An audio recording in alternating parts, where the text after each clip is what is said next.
Impresionante cómo este joven cristiano ha demostrado la resurrección de Jesús utilizando el método científico.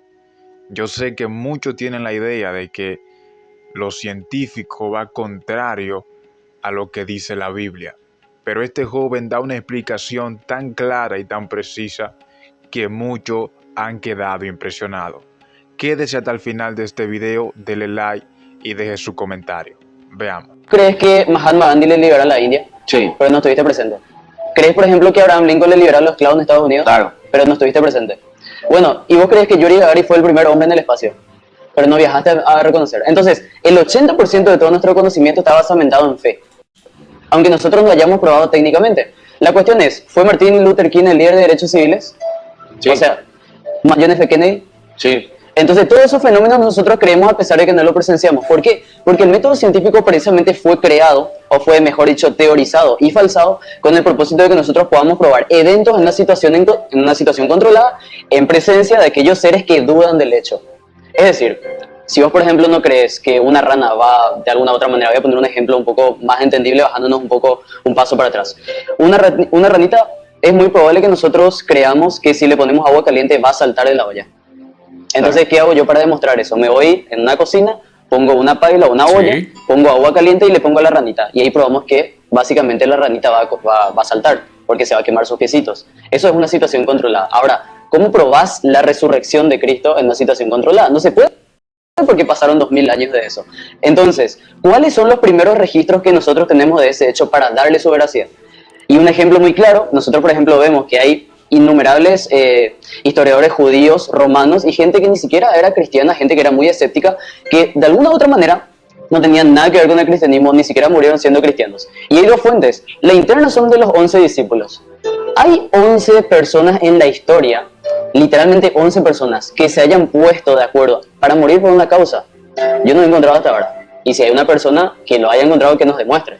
La cuestión es la siguiente, las 11 personas, o sea que fueron, digamos, los apóstoles de Jesús, a excepción de Judas Iscariote, pues ya conocemos la historia, todos ellos murieron en una muerte de mártires, por una sola causa, creyeron que Jesús resucitó, porque ellos presenciaron los hechos. Eso está fundamentado en la Biblia. ¿Y quiénes además nos dan fe de todo esto? Por ejemplo, Flavio Josefo fue un historiador judío que ni siquiera aceptó a Cristo como Señor y Salvador, y él murió sin reconocer que Jesús era el Hijo de Dios.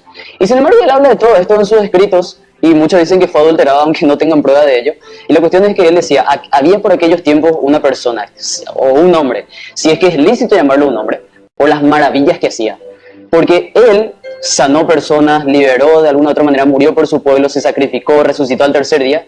Y él siendo judío habló de esto. Cornelio Tácito la misma cosa, Plinio el menor la misma cosa, Plinio el joven la misma cosa, Dámaso la misma cosa, el Talmud judío la misma cosa.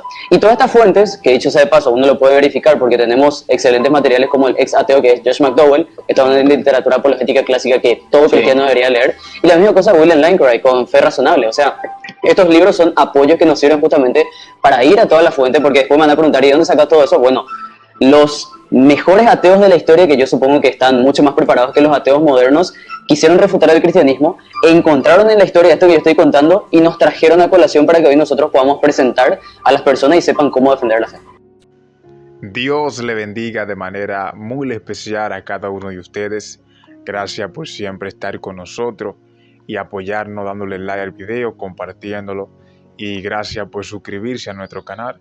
Si en dado caso no lo ha hecho, suscríbase para que se mantenga al tanto de todas nuestras actualizaciones. La forma que este joven utiliza para explicar y dar a conocer que la Biblia es verdadera, que lo que la palabra plasma en cuanto a la resurrección, la creación, los discípulos que predicaron la palabra del Señor, es verdaderamente que es un método bien impresionante y muy sabio. La Biblia habla que Jesús resucitó al tercer día. Luego de Jesús resucitar, dice que en una ocasión se le presentó a los discípulos, pero al presentarse a los discípulos, Tomás no se encontraba entre ellos, y cuando él vino y se juntó con los discípulos, entonces los discípulos le contaron acerca de que Jesús había resucitado, pero él no lo creía. Incluso él puso condiciones para creerlo. Le dijo, hasta que yo no vea y ponga mis manos en su costado, en sus heridas. Yo no voy a creer lo que ustedes me dicen. Entonces, en una ocasión Jesús se le apareció y Tomás estaba ahí y Jesús le dijo, bienaventurado el que cree sin haber visto. Eso es la fe. La fe es creer sin ver. Incluso la Biblia dice en el libro de Hebreo que la fe es la certeza de lo que se espera, más la convicción de lo que no se ve.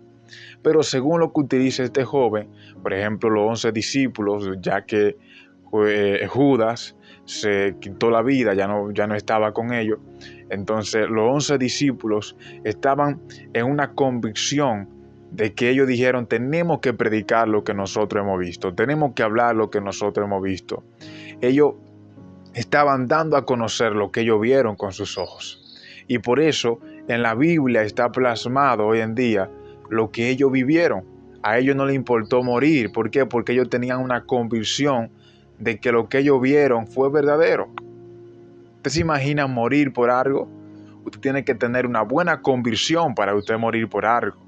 Para usted morir por alguna creencia, o por usted morir por algo que usted predica o por algo que usted habla. Por ejemplo, un mensaje por una sola persona, usted puede decir, eso no es verdadero porque es una sola persona que lo está predicando o que lo está hablando.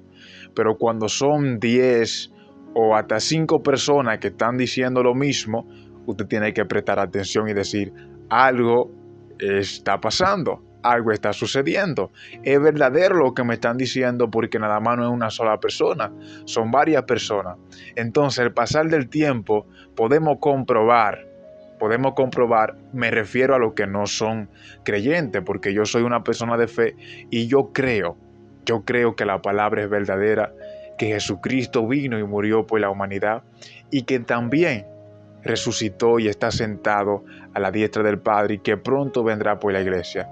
Deje su comentario debajo en cuanto a esto, ¿qué usted opina? Así que muchas gracias por mostrar su apoyo y quedarse hasta el final del video y que Dios le bendiga de manera muy especial. Somos la voz que clama en el desierto, somos la voz que sin miedo a la verdad corrige el pecado, somos la voz que te acerca a Dios, somos voz de alerta.